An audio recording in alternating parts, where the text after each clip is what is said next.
as lead bishop for housing, so much of what sets the agenda for that, of course, is the Coming Home report that came out earlier this year, the report of the Commission of the Archbishops of Canterbury and York on housing, church and community. Now, of course, it's not at all unusual for the Church of England to produce reports. We've been producing reports for many a long year. We have bookcases full of reports produced by the Church of England. The question for us here is about, in a sense, what's different. So, Guli, perhaps I can start off this evening by asking you, why on earth, why should the Church be caring about housing? And have we got a distinctive contribution to make in the area of housing? Thank you very much, Robert, and let me say how good it is to be here with you and with others. I am indeed in an extraordinary time of transition and a lot of learning going on for me, including around this area of housing, about which I'm really excited and feel it's a huge privilege to be part of it. So why should we care about housing, and what's our distinctive contribution as a church? Good question. Quite simply, because for far too many people in the communities that we serve, far too many of them are living in unaffordable, unsafe or overcrowded housing. That's quite simply the reason. 8 million people, I'm told, in England, according to the latest estimates by the National Housing Federation, live in under quality or unaffordable housing. And this situation is unfortunately going to worsen, or it's going to have worsened recently, with estimates that around 700,000 households are now in rent arrears simply as a result of the impact of the pandemic. My understanding is that David Orr, who you've already introduced, a member of the Commission, is probably going to say a bit more about this later on when he talks about the public policies needed to tackle the housing crisis. But many of those who are gathered here, perhaps particularly those who are clergy, will be only too aware of these issues, because I think that housing is so often tied up with the pastoral matters that clergy deal with in their own parishes. Poor housing lies behind a lot of the presenting problems that people face. Lynn Cullens, again, who's been introduced already. Lynn will be talking a little bit more about the role of local churches in responding to housing need. But what I want to focus on, if I may, in response to your question, is on the theological justification for your question about why the church should be involved in housing matters. And this was a fundamental part of the Housing Commission's work, and it was led on by Bishop Graham Tomlin, who did a lot of the theological thinking and theological underpinning. And I think that it helps us to understand and articulate why meeting housing need and building community is such an integral part, or should be an integral part, of the mission and ministry of the Church of England at every level. And it also gives us a positive and distinctive vision for housing and community, which will hopefully influence and shape the public debate as well. So the Coming Home report presents a vision for good housing, which is based on 5 core values, which are rooted in and mapped across the biblical story. But it's done in such a way that I believe it'll resonate really well with people of all faiths and none. For kind of more detail on the theology, do have a look at the report if you haven't done already. But as briefly as I can, and you'll see that there are 5 S's at the heart of this, hopefully to make it easy to remember. Firstly, we believe our homes should be sustainable, working in harmony with the local environment without damaging the planet on which we're fortunate enough to live. We're to act as stewards or caretakers, not rulers of the natural world. And this should be reflected in how we build, maintain, and heat our homes. Secondly, good housing should be safe.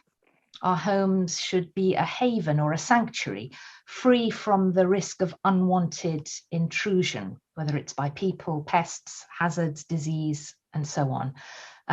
We need to provide security that also respects our need for privacy. Thirdly, good housing should be stable.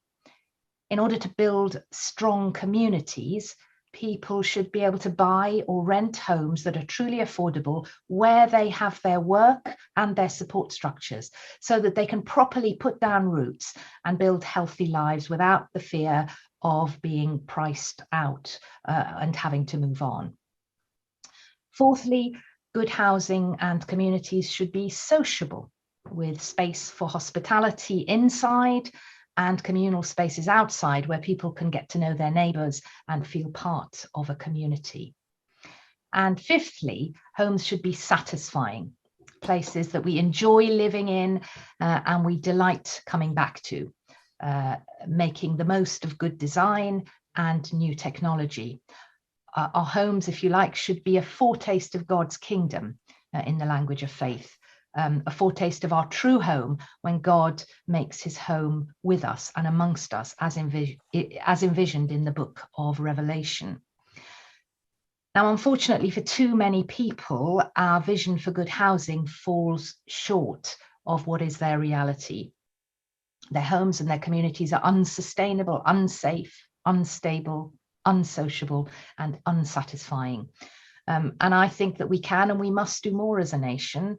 And we want the church to be very much part of the solution by using our resources, leading by example, using our lands, our buildings, our assets, and our people to help create truly affordable, high quality homes and create communities where people want to live and settle and feel that they belong.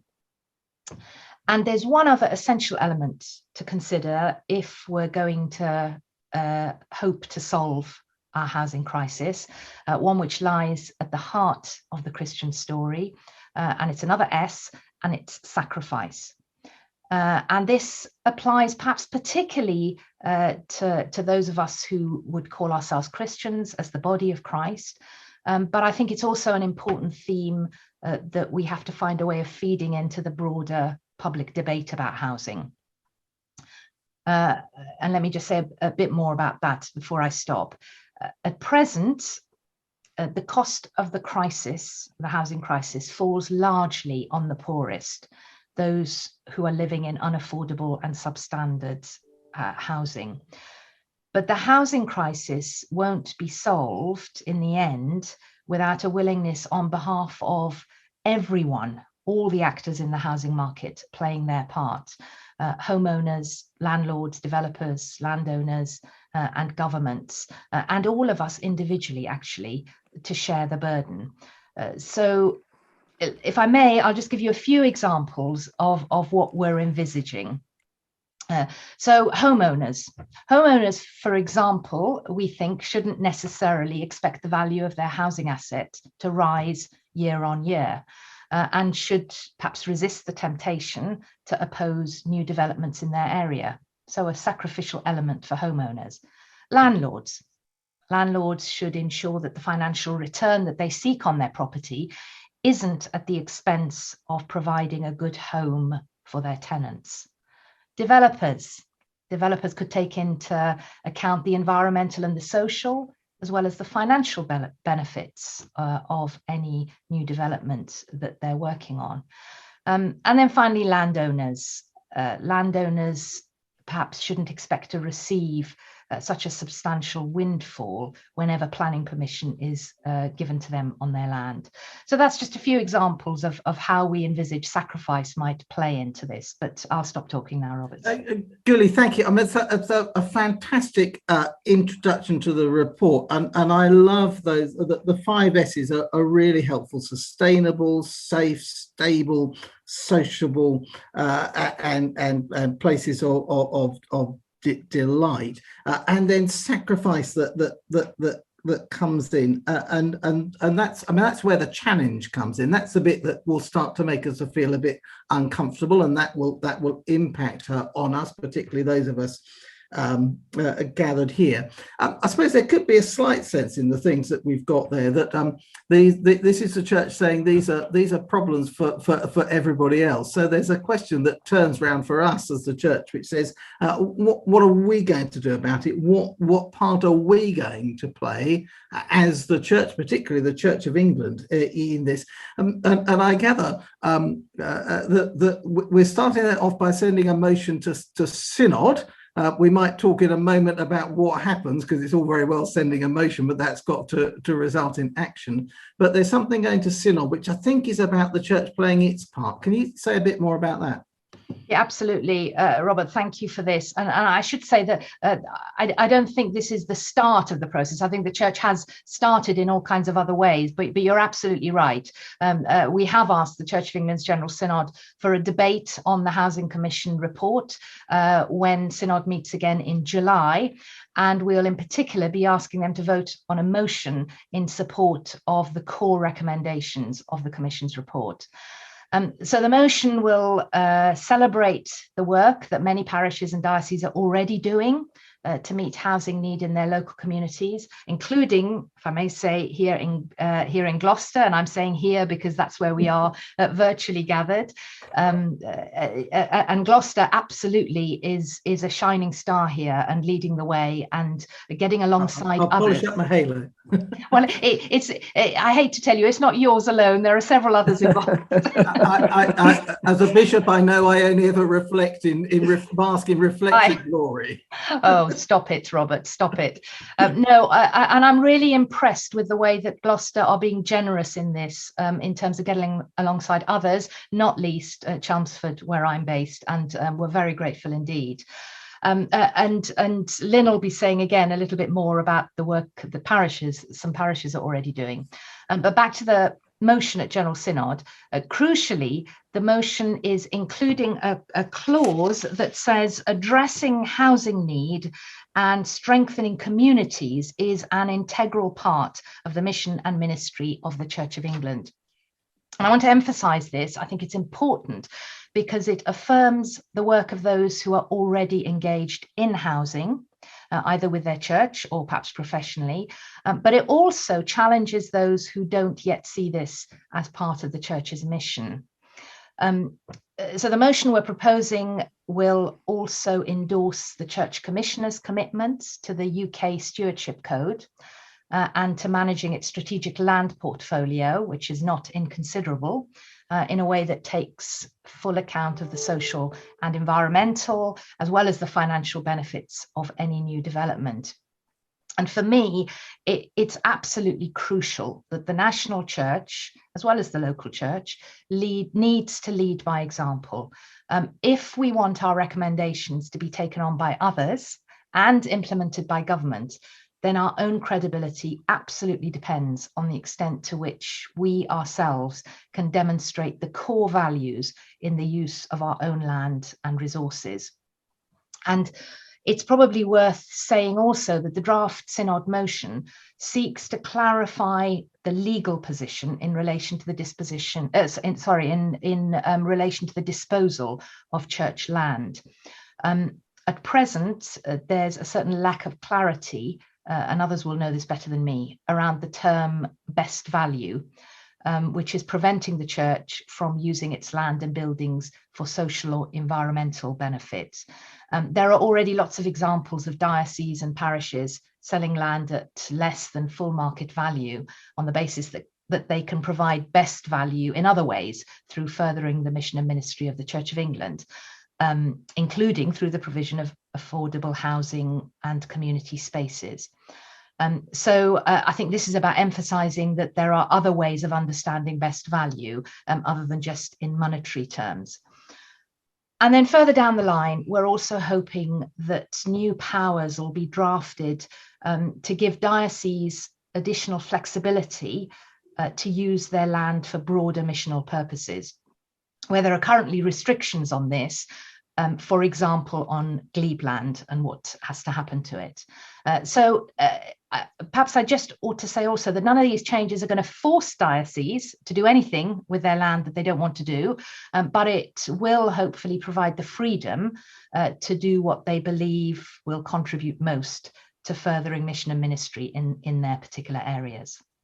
Thank you. And for me, I think it's that sense of freedom is really important there. You're absolutely right when you're saying, Julie, actually, this work has already begun. I remember early on when the report came out, being challenged by someone saying, "No, when are you going to start this?" And I said, "Well, actually, come with me. I can take you to the places where it's happening." It's good to have Ben Smith, our Diocesan Secretary, on the call with us this evening, because it's actually Ben as a Diocesan Secretary with an entrepreneurial spirit, willing to help us take managed risks within that has produced the results. But both the freedom and the encouragement to do that, I think, is going to be really important for us. So a last short question for you before there'll be lots of time for other questions later on. But in your sense, practically on the ground, what difference do you think we might see in the next short period of time? Yeah, well, I'll try and give you a slightly shorter answer to this, and start perhaps by saying that I think learning to manage risk well is one of the things we as the church and diocese have yet a way to go on, and that's where people like Ben come into this, helping others understand more of how this can be done well. But in answer to your question about what this will mean practically on the ground, as you've said and as I've said, that this is still, although there's lots going on, this is still very much work in progress. Although our housing executive team, a small team of 3 who you've already mentioned, are, I know, already exploring a number of exciting opportunities for new church-led housing schemes across the country. One thing that I think is clear is that we can't do this on our own. Partnership is absolutely essential. It's at the heart of this. Partnership with housing associations, developers, with local and national government. It's just key. So we're looking for partners who are genuinely committed to the core values that we hold, and who want to work with us with 2 general aims in mind. Firstly, helping the church to play a strong, generous and inclusive role in serving its local community. And secondly, helping more truly affordable homes to be built and existing and new communities to be strengthened. So those are the 2 core values. And let me just say that this is absolutely not about the church selling off its assets in order to make money. Wherever possible, we want to retain ownership of our land and assets in order to generate long-term income to sustain and expand the ongoing work of the church. And the more I learn about the world of housing, the more strongly I feel that if we do this well, it could be the perfect win-win situation, generating income for the church at a time when our finances are not in good shape in many respects, whilst also furthering mission and ministry, building stronger communities and tackling the housing crisis. So if I may, can I end with a few details about what's already going on? Should we come back to that a bit later on? Yeah, absolutely. That would be really good, because I think that would maybe come when we get to before 20 to 8. We will finish on time.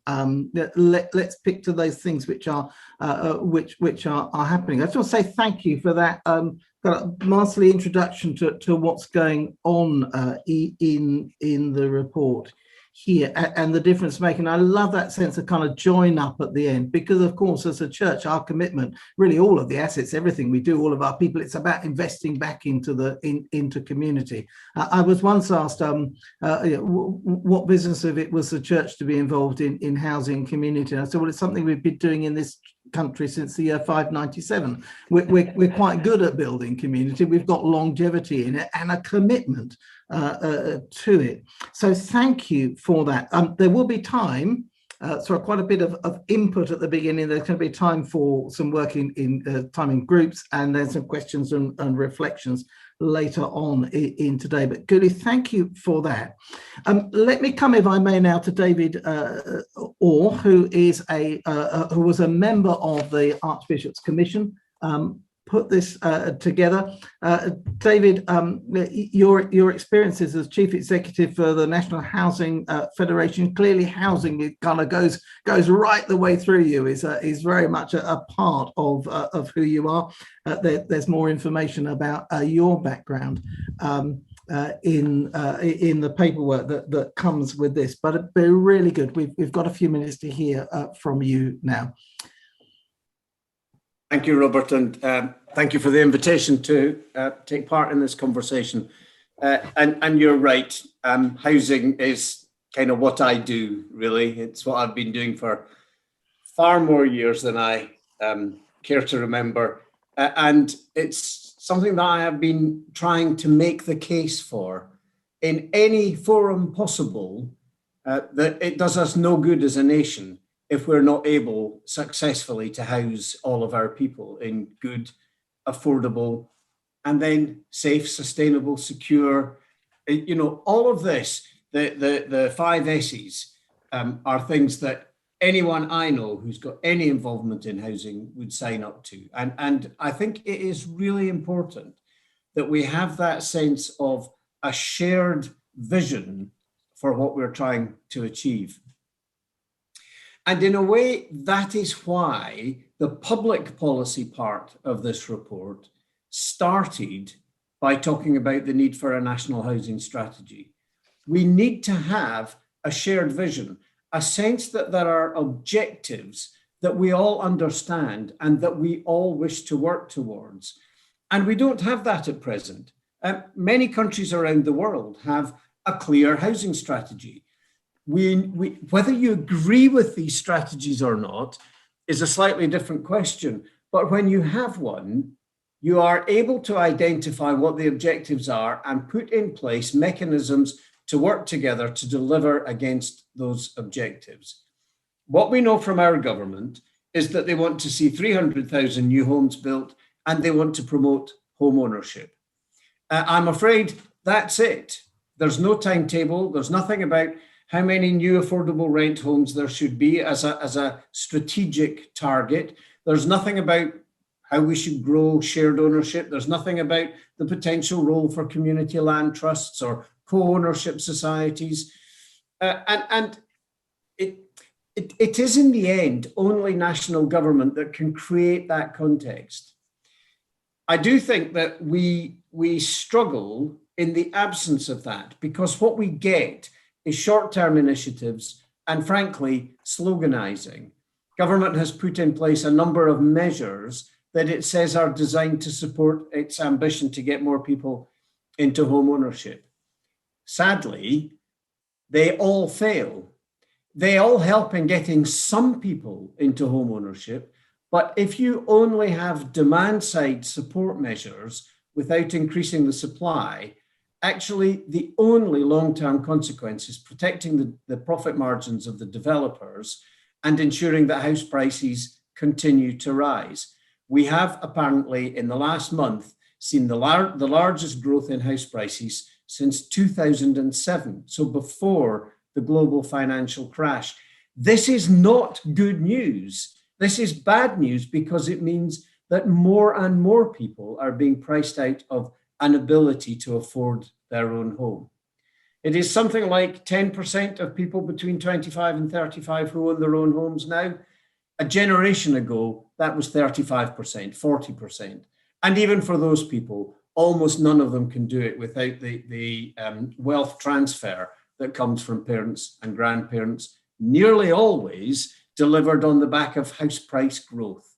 So we need to do something to change that.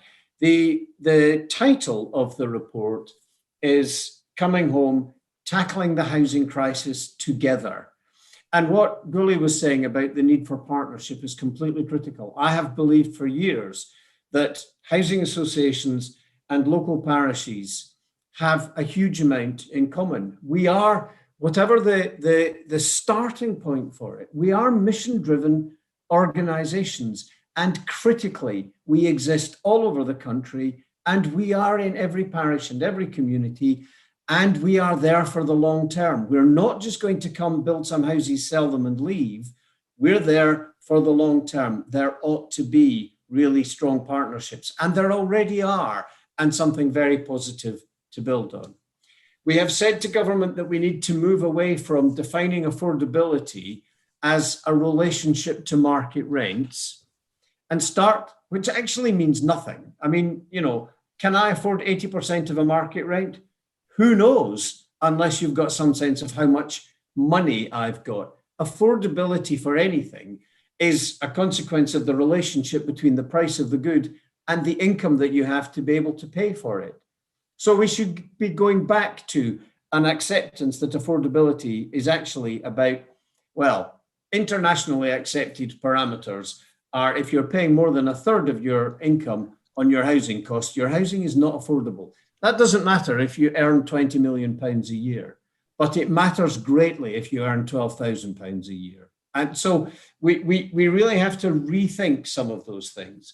We have to use the planning system more creatively to ensure that there's a greater delivery of affordable homes. And again, as has already been mentioned, we need to find ways of sharing the value growth that comes when you give a piece of land the residential planning consent, not removing all of that value uplift from the landowner, but honestly, a piece of land that was worth £10,000 as agricultural land suddenly becoming worth £2.5 million because of a residential planning consent, and that happens, is not a fair bonus for the landowner who has effectively done nothing but just sat and waited for the residential planning consent. So there are some important structural things, and we have tried in the public policy part of this to focus very much on strategic interventions rather than operational details, because the operational details should always follow that sense of there being a strategy, a set of shared objectives, things that we are working together to deliver. We have argued that there needs to be a rebalancing of the relationship in the private rented sector between landlord and tenant, so that the landlord has an explicit duty of care imposed on them in respect of the tenant, with clear mechanisms for tenants to be able to complain without being evicted and have redress if their complaint is not properly dealt with. An end to no-fault evictions other than in very specific and clearly defined circumstances where those circumstances are identified in advance. So we're looking for things that people who've been involved in housing will recognize, because to some extent, we've been asking for many of these things for a long time. But the great beauty of this report is that it is not housing people who are asking for it. It is the church. It is the church saying, we have looked on into this world and we can see some of the flaws. We can see where some of the challenges are. We have a mission to improve people's lives, to ensure that poor people have access to good quality homes. And as a nation, why would we not want to ensure that all of our people have access to good quality, affordable homes? And my last comment is, this is urgent. This is not something that we can wait for a long time to deal with. When Cathy Come Home, those of us with long memories will remember Cathy Come Home. When that was aired on television, it hit a raw nerve in the national consciousness, and people thought, we need to do something about this, and we need to do it now. 50 years later, there are more than twice as many children living in temporary accommodation as there were on the day that program was aired. These things take a long time to build up. They take a long time to resolve, but they take no time at all to start. And starting is what we need to do now. David, thank you. Really helpful and really clear, and good to hear that passion in there, and that really clear demand for a strategy for housing.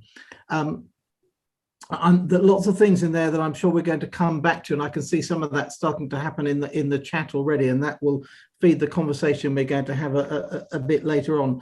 I'm tempted to say, and this really isn't a party political comment, but of course we get the governments that we vote for.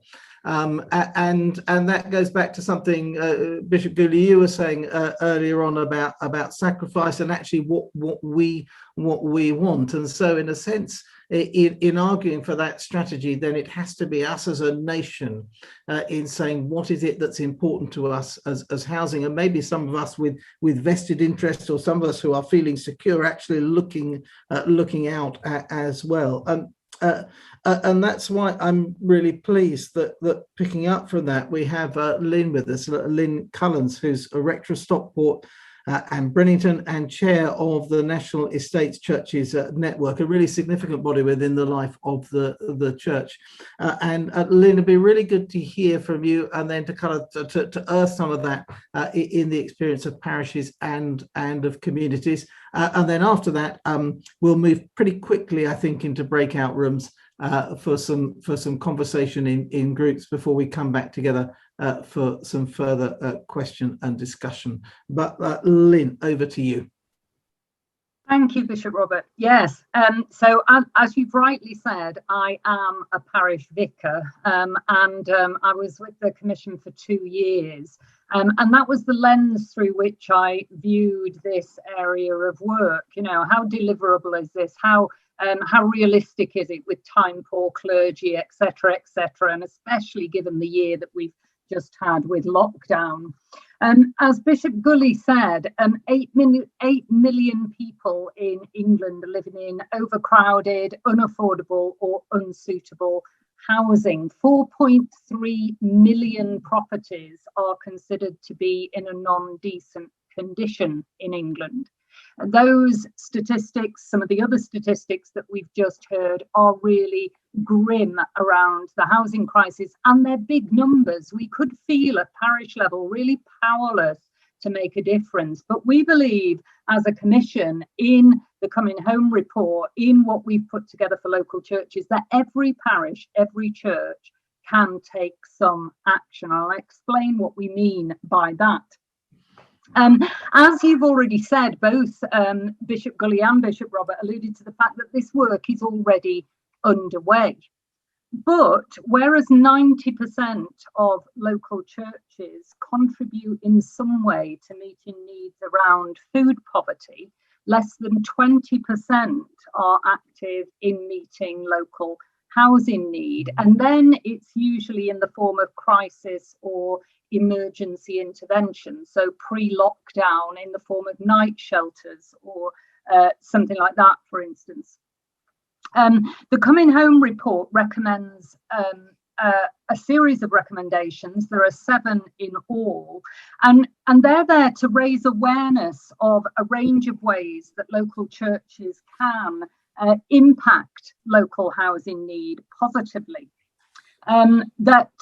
We've produced a range of resources to build the capacity and ability of local churches to respond to housing need, and moreover a recommendation that local churches move to preventative approaches to homelessness, trying to support people, provide the accommodation, provide the advice, provide the resources that people need to try to prevent them becoming homeless in the first place.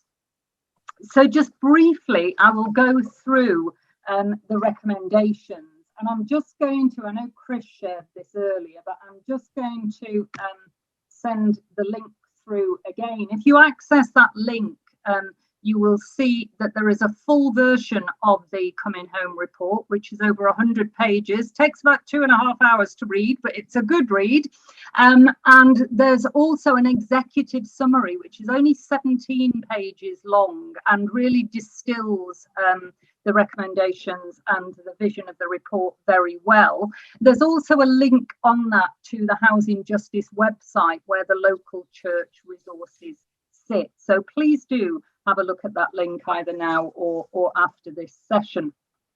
So the local church recommendations go as follows: that each church, each parish prayerfully discerns its calling to local housing need, that each church, parish seeks to understand more about housing need in their local context, that we look at how far the local housing in our community is sustainable, safe, stable, sociable, and satisfying, and that we then look at our own assets. You know, I have 4 church buildings here in Stockport. We have people within our congregation with significant skills. You may have land. You may have partners that you can work with locally, as David mentioned. Partnerships absolutely key. And we've also produced some case studies and resources. How could those be used within your local parish, within your local church, to build capacity? They're risk-mediated approaches. They're tried and tested. And also, as churches, how can we use our voice, our convening power, our local networks to influence the development of affordable housing, and where practicable, to develop it ourselves? So as a commission, as I said, we wanted to enable every congregation to respond in some way to local housing need. Now that could sound really daunting, couldn't it, with all that we have to do as parish clergy and church leaders? But it could involve just some fairly simple things, really. It could involve praying regularly for those caught up in the housing crisis and those seeking to support them. It could involve writing to advocate for more affordable housing within new developments or the local plan process. It could mean having someone sit on the local residents association group. Or it could involve more built solutions. As you've already mentioned, this work isn't new. There are really enterprising schemes, partnership developments happening up and down the country. So for instance, I'll just give some examples. Blackburn Cathedral, for those of you familiar with it, there are some diocesan offices opposite, and they're no longer used. So Blackburn Cathedral are scoping redeveloping those diocesan offices to support refugees and asylum seekers, and not just build units of accommodation, to wrap a community around those people based at the cathedral in order to give them a sense of welcome and community and support that they would otherwise not have. We've also got a church in near where I grew up, actually, in Old Trafford in Manchester, and there St Bride's Church redeveloped a church building and a piece of land. They redeveloped it in partnership with a really strong multi-agency, multi-sector approach. And they built 80 units of supported accommodation for older people, a brand new flexible worship space for use by the church, plus a GP surgery, a library, and a community centre, all within a single development. Absolutely wonderful. And of course, the church was at the heart of that, physically at the heart of that redevelopment. And finally, we could think, wow, that sounds huge, doesn't it? 80 units of accommodation. What a daunting prospect again that could be. But I'm kind of minded to tell you the story of the lad who walked along the beach that was littered with starfish. Absolutely thousands of them. And after a few minutes, he bends down, he picks up a single starfish and he puts it back in the sea. And somebody says to him, what difference does that make? There's hundreds and thousands of them. And he said, it makes all the difference in the world to that one. And I think that's what we need to look at. There's a church in Bristol who have somebody in their congregation who's lived with years of issues around addiction. And he has gone through rehabilitation successfully, but is insecurely housed. And what they're doing there is they're developing a very small patch of land next to the church with a single unit of modular construction. And they're going to support him to live next to the church, and he will be supported by the community there.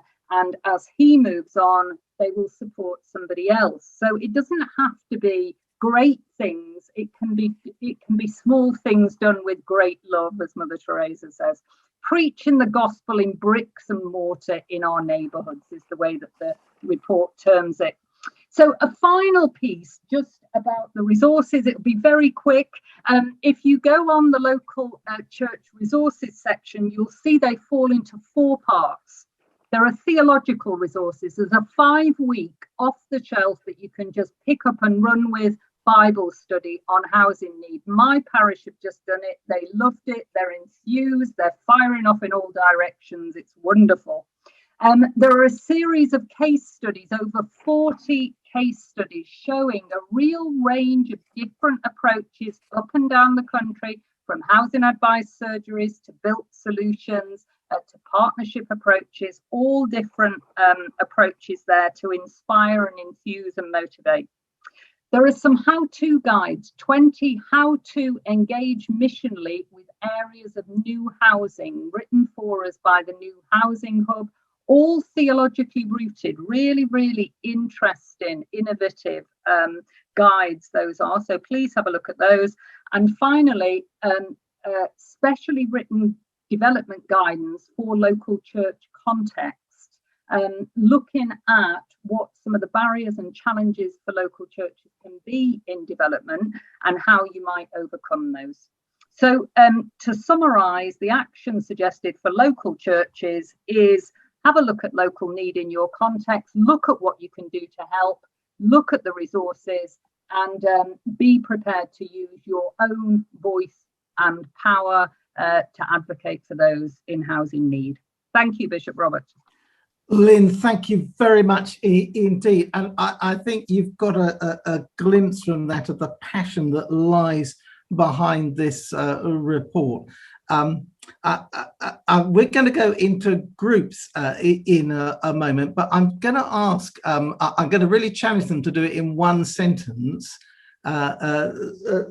Lynn and David and Guli, to say, if there was one question, with a number of questions in there, but if there was one question you want us to focus on, what would that be? So have a think about your one question as we just remember where we've come from in this discussion. We've reflected on the report about safe, sustainable, stable, sociable, satisfying housing, and the sacrifice that we are called to make and the way in which we are to work in partnership.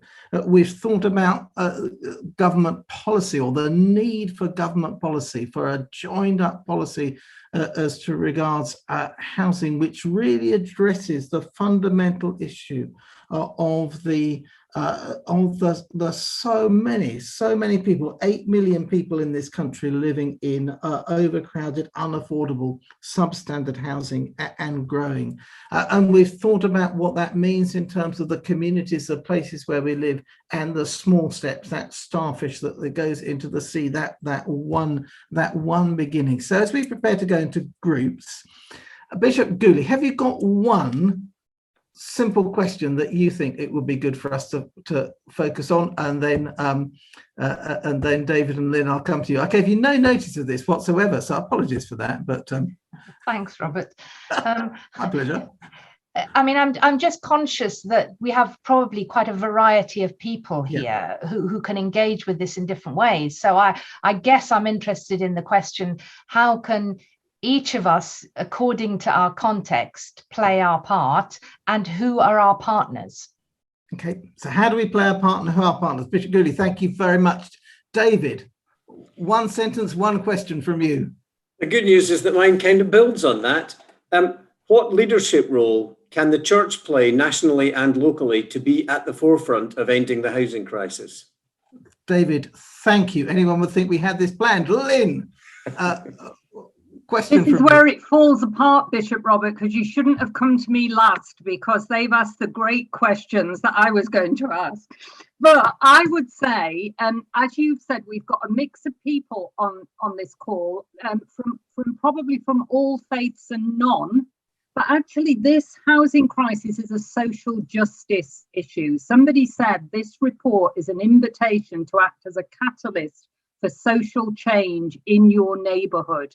So how can each of us, in our own ways, or as communities, or as churches, or within our organisations, how can we play our part? That single starfish, how can we play our part in acting as catalysts for social change in this issue of injustice? Because I think that fires us all, really. That's brilliant. Between those three things, we've got that sense of that wider looking out. Who are our partners? Who are we working with in this approach? How do we partner together? What part does the church play in this? And then what part am I going to play in this? How does this impact me?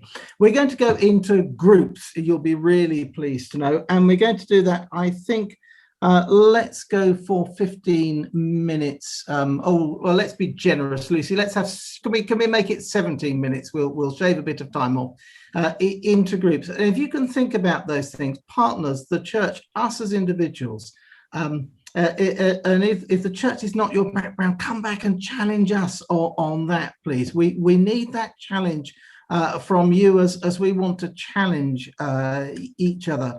Maybe reflect a bit. What have you heard? And then what question have you got to ask? Because we'll then come back into plenary and we'll use the chat session. We've got some questions in there which we'll certainly come to, but comments you want to make or questions that you want to ask of those who've spoken, and indeed of members of the executive as well. So in groups, 17 minutes, and Lucy, you're going to work wonderful magic and send us all there.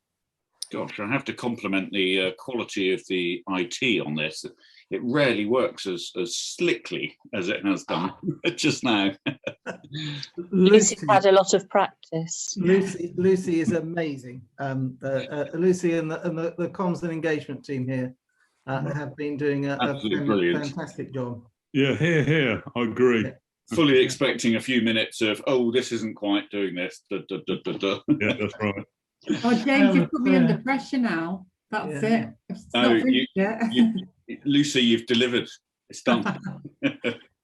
Fantastic. I think we're probably all back. Really good to see you. Hope you had a good conversation in groups. One thing I should say, those of you who know me in meetings generally and these seminars, is that when it says we'll finish at 7:40, I promise you we'll finish at 7:40. That's I don't know, that always makes me feel a bit more relaxed in these meetings when I know we're going to come to an end. But really picking up on questions already on this. I'm very grateful indeed for that, and lots of energy. I'm going to come back to those who've spoken to us. I may also come to members of the executive team. And can I just say to those who I'm asking questions, if you think there's someone better placed to answer that question, don't be afraid to pass the baton on. Bishop Greeley, though, I was going to come to you first because there was a question in the chat. And please, can I just encourage people, questions you've got, if you can put them into the chat, and I'll do my best to pick up on them. But as a good way to begin, Guli, do you want just to remind us of the core values, the two ways that you summarised at the end, just in a sense for setting this conversation that we're having? Okay, so the two general aims rather than the 5 S's, yeah? Yes, I think so. Yeah. Okay. So yeah, just to reiterate that as a church, what we're hoping to do is to find partners who are genuinely committed to our core values, which I can kind of express in 2 terms. One is partners who are willing to help us as the church to play a strong, generous and inclusive role in serving our local communities. And then the second is helping more truly affordable homes to be built, and also with an emphasis on strengthening existing and new communities. Guli, thank you. That kind of helps set the context. I really do want to encourage you, please, from your groups, do start putting questions into the chat session, and I'll call those as we go through over the next few minutes. I wonder which of the group might comment on Leo's question about writing covenants and title guarantees into new homes to ensure that they're genuinely affordable. Chris Beals, is that you, or is that somebody else that you'd like to pass that one to?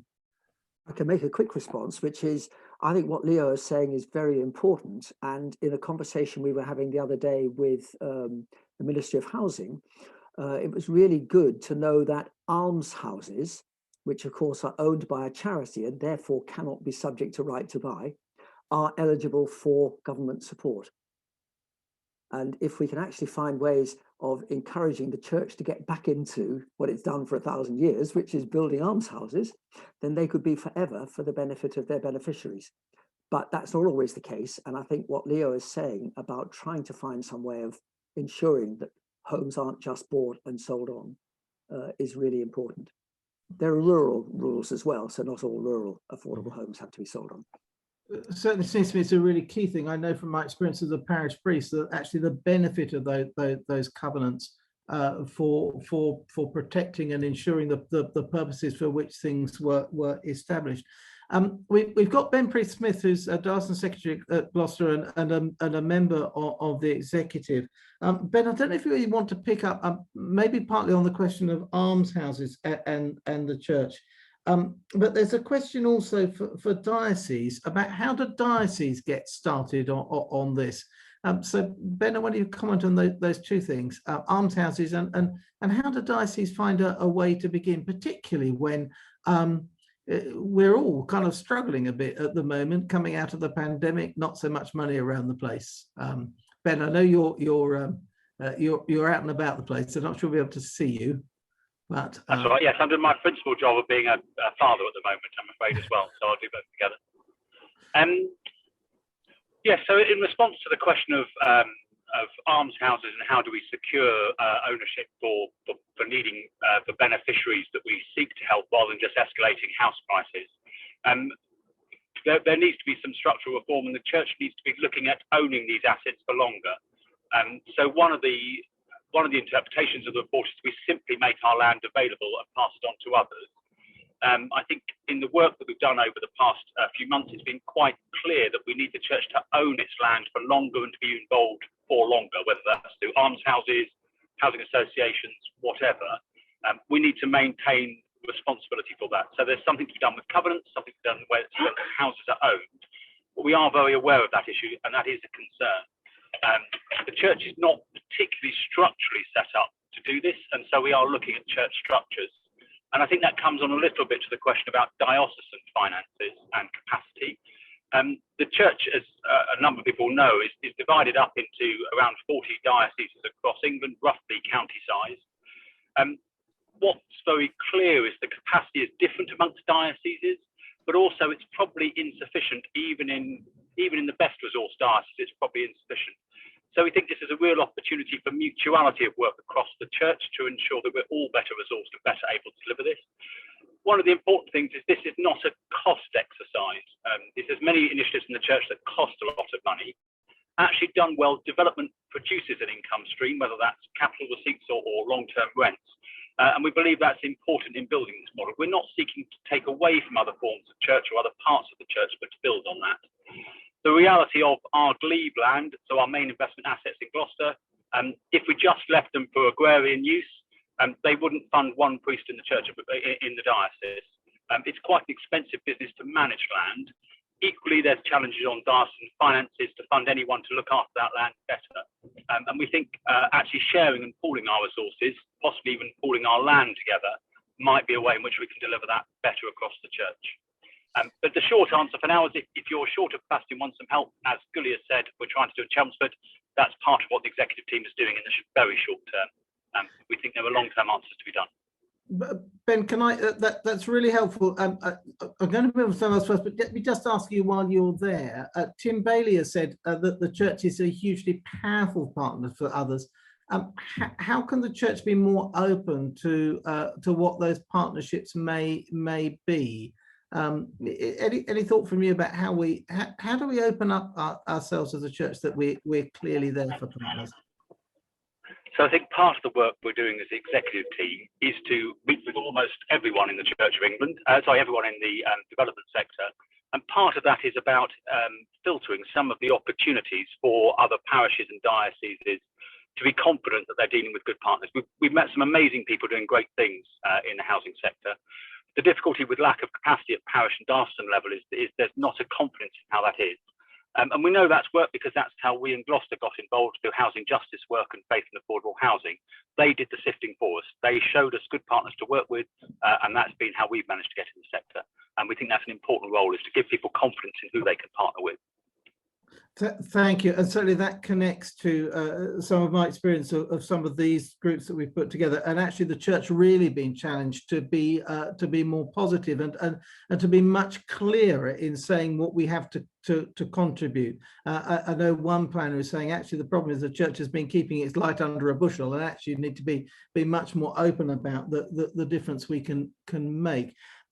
I'd really like to come to David Orr now, and just ask a question about are there examples of housing strategies that have survived the swing of political ideology, and how did that survive? We know one of the problems with our political system is it does have those swings within it. What will help sustain something for the long term, David?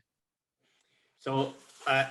The examples of things that have survived are few and far between, but there was, for them to survive, there has to be a sense that everyone wants it.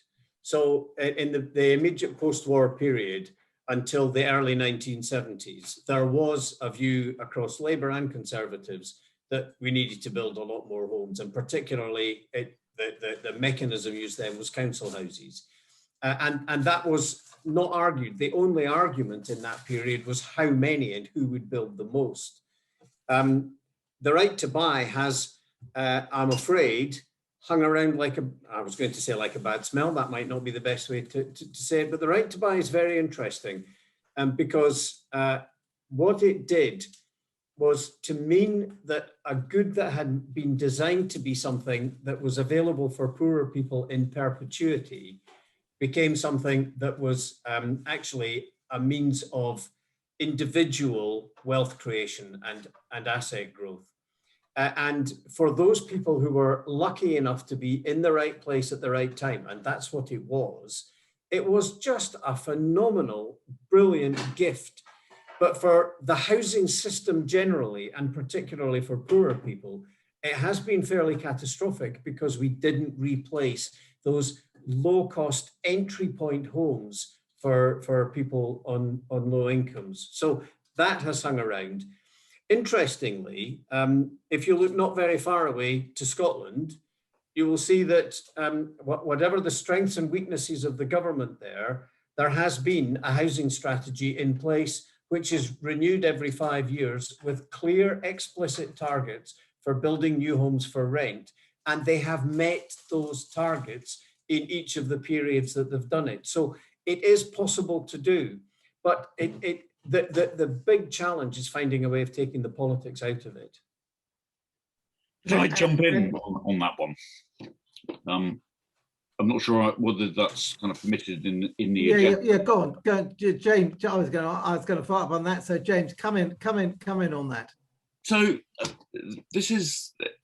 it feels as though we might be kind of in a bit of a golden moment, which is that actually we can depoliticize, whether it be house building, whether it be adult social care, whether it be investment in health service, whether it be education, decarbonising, transportation, because actually, budget-wise, and based on the deficit that we've run in the last few years, sadly, as a consequence of the difficulties, means that actually every government will be looking to try and find solutions that enable us to bring those together and decrease the individual cost of those isolated departments that today don't really work together.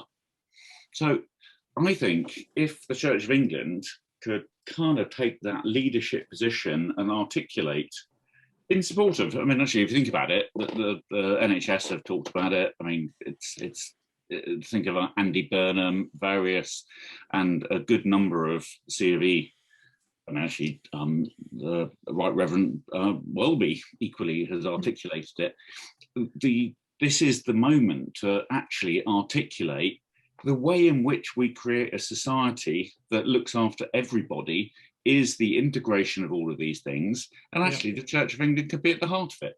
James, thank you. I mean, that's really helpful, and I think that was how I was going to be coming back to David on that sense for us as a church about being able to look beyond the party politics to the common good within that, and to challenge some of that narrative that is there.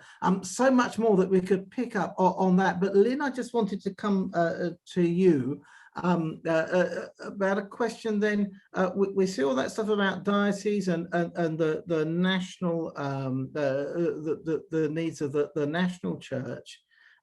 In terms of a local church, where would you turn to begin? And to use your starfish metaphor, what might be the first starfish that you think we might be examining, maybe to do some of that changing of the narrative from the local? Yeah, I mean, I would definitely start in prayer. I know that not everybody is somebody of faith, but if you're talking about churches, I would definitely start in prayer. Pray, sense, discern, use the 5-week Bible study course, which is hugely useful. But once you've done that, I would then seek practically to understand more about the facts and figures of housing in your area. I don't know about anybody else in parish life, but housing need comes to me. So I have people bringing me bills that they're talking about. I have people sleeping in my porch virtually all the time in our town centre church. So housing need comes to me as a parish priest.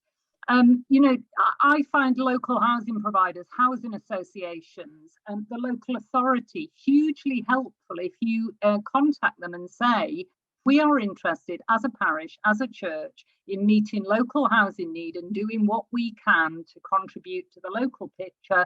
Can you tell us what the picture is and where the gaps are? And I've never had a housing provider or the local authority refuse. They welcome you with open arms, I find. At that point, then, have a look at your assets. It's the parable of the talents in the Bible tells us that we're not to sit on the things that God gives us. We're to use them to grow the kingdom.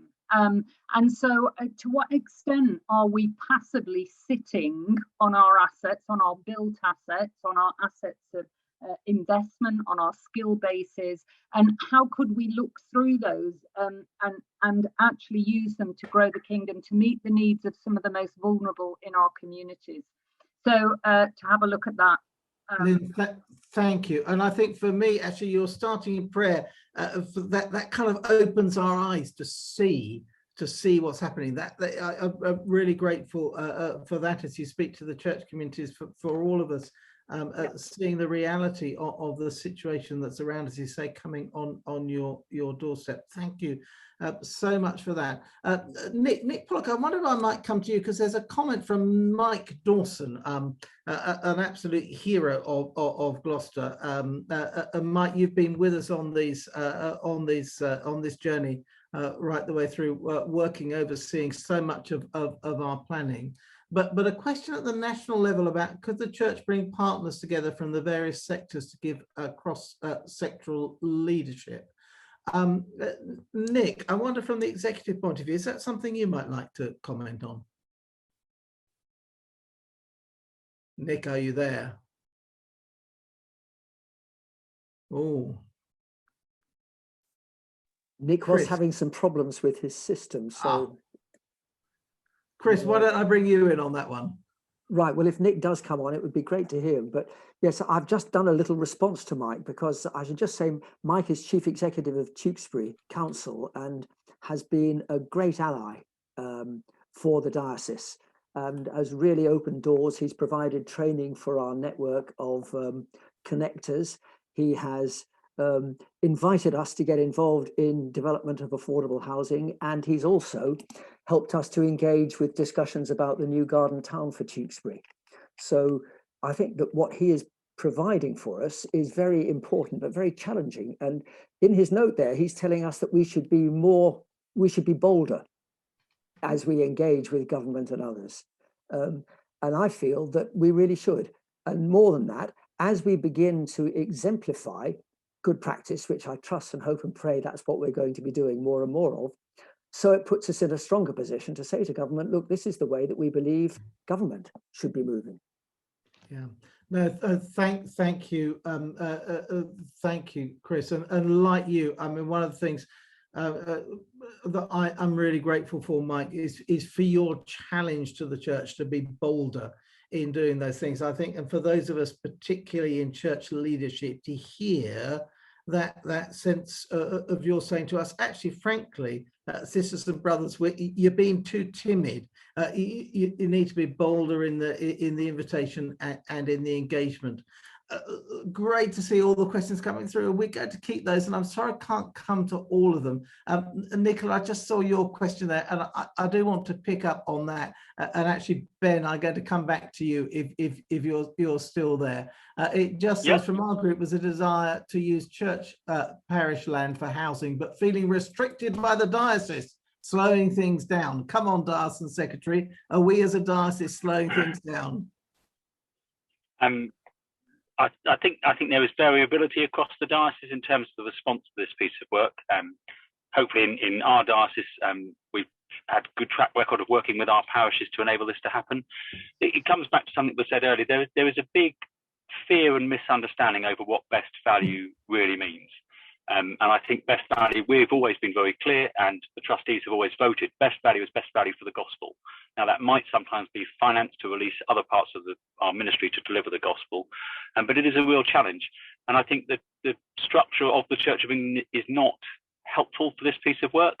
And I come back again, I had a really interesting story from another diocese where appetite to risk, which is really important in this, where a really interesting development was almost voted down on the risk that Waitrose would go bust.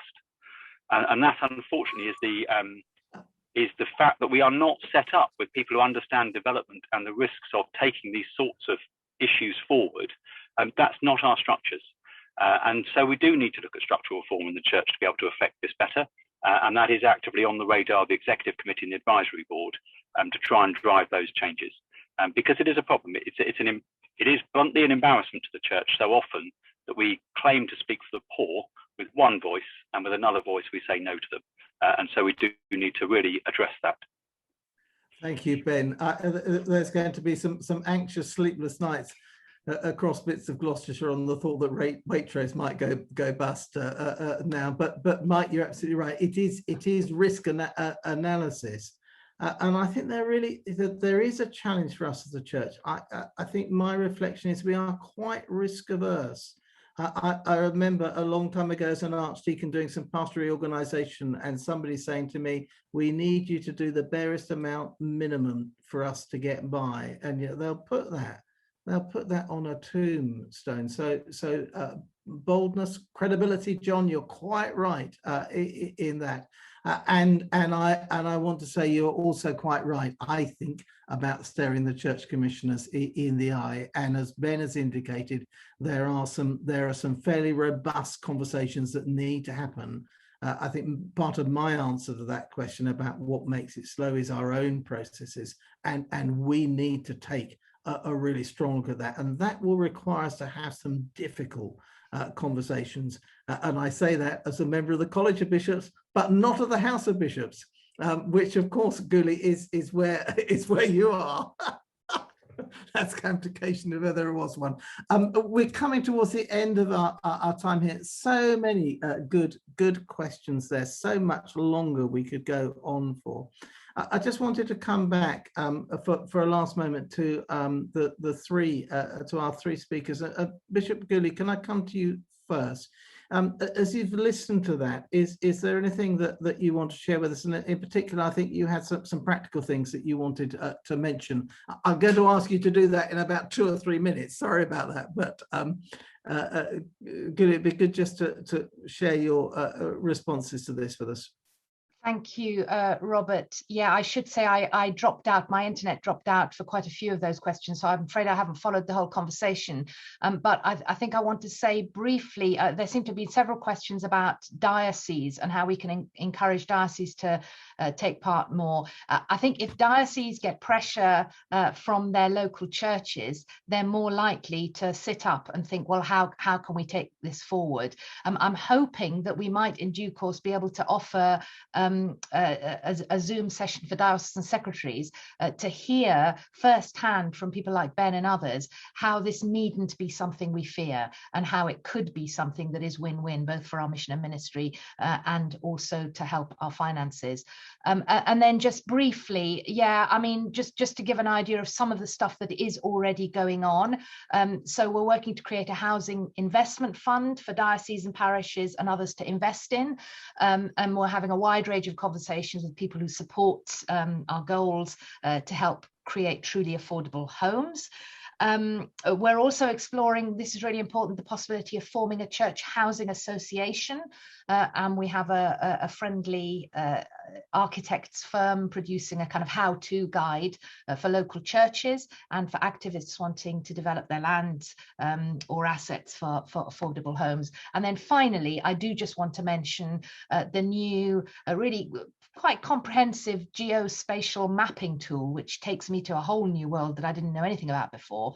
A mapping tool that maps all of the Church of England's land and buildings right across the country. This work has already been done, and it shows diocesan and parish population demographics and levels of deprivation, and it shows where our land and buildings are located and how these interact with surrounding land that may be owned by others, and things like where there's flood risk and what a local authority may be planning.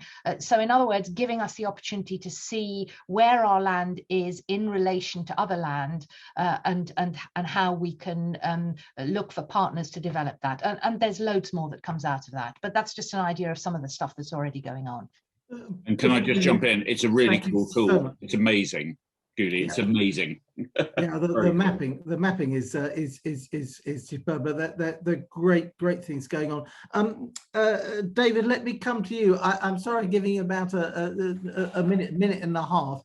As you've heard that today, kind of reflection from you at the end, toward the end of our session.